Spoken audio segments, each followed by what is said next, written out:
उस भस्म के तिलक में से जरा सी भस्म नीचे गिर गई। जब हम मांग भरते हैं, जब हम तिलक लगाते हैं तो उसमें से थोड़ा थोड़ा तिलक तो गिरता रहता। चंदन का त्रिपुंड लगा लो तो धीरे धीरे चमड़ी सूखेगी तो वो गिरता।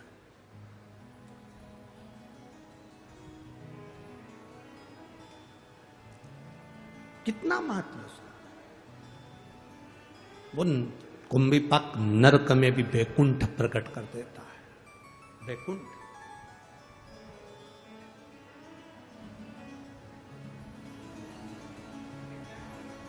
विष्णु पुराण पढ़ी है किसी ने? किसी ने अगर विष्णु पुराण पढ़ी हो तो विष्णु पुराण में लिखा है, लक्ष्मी जी नारायण से कहती हैं, प्रभु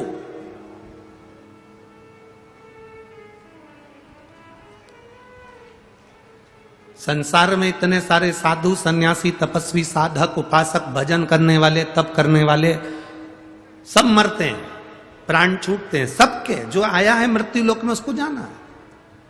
विष्णु पुराण में लक्ष्मी जी नारायण से कह रही हैं, संसार में जन्मा हुआ प्रत्येक मनुष्य मरता है और उसके प्राण छूटते हैं।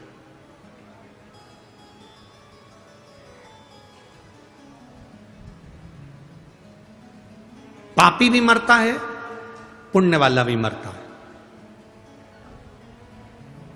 पापी भी मरता है और पुण्य वाला भी मरता है। पर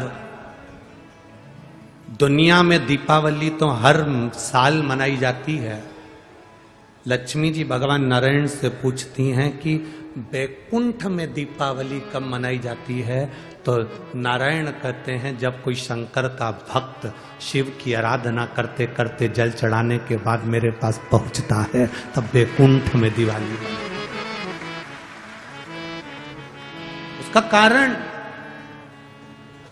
विष्णु पुराण में लक्ष्मी जी पूछ रही है कि बैकुंठ में दिवाली, एक शंकर का भक्त आता है और बैकुंठ में दीपावली मनती है। आपका भक्त आता है तो क्या दिवाली नहीं मनती? भगवान कहते हैं नहीं। ब्रह्मा जी का कोई भक्त आता है तो दिवाली नहीं मनती? नहीं।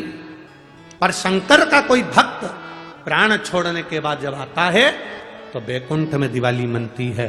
तो पूछा, ये बैकुंठ में दिवाली शंकर के भक्त के आने से क्यों मनती है?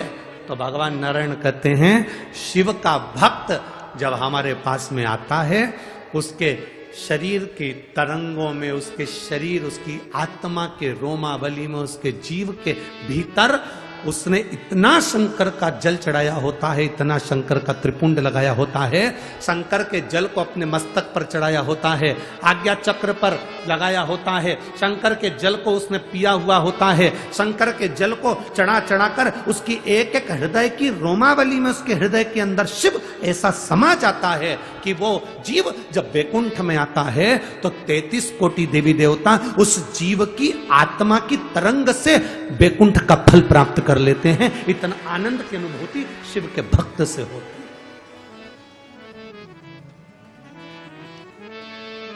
अरे कितने किस्मत वाले हो रे।